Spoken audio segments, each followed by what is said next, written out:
सार जुक्ति करनी फाइन भरी दियो ना दुकान बंद कर दियो। हाँ हाँ आम छोट दुकान तो आमठू पैसा नहीं जी किंतु जो बड़ बड़ फैक्ट्री खोलुंट बड़ बड़ मद काउंटर अच्छी से किसी करें जदि आपण साहस अच्छी ताहले कंपनी मु जो आनी चलो जा पाखक से फाइन देवे मुझे कहीं फाइन देवी मुझे तो आनी बेपार करुँची। ओहो ताको पाखु कहीं जीवु तुम पाखर माल पाइलु तमे फाइन भरिबो।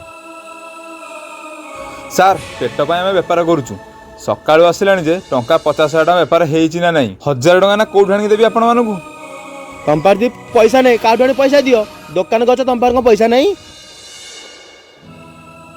पुओ एमान ऑफिसर लोग एमान को पारि हबनी मो पाखे पैसा अछि नहीं तांगु देई दे। सार एति पैसा अच्छी मो पाखे पैसा नहीं आपण मैंने एति पैसा नहीं फाइन भर दिंतु। हां हौ आज दिन से बेपार करबनी हला। हौ सार मु बेपार करिविनी। प्रधान बाबू चलो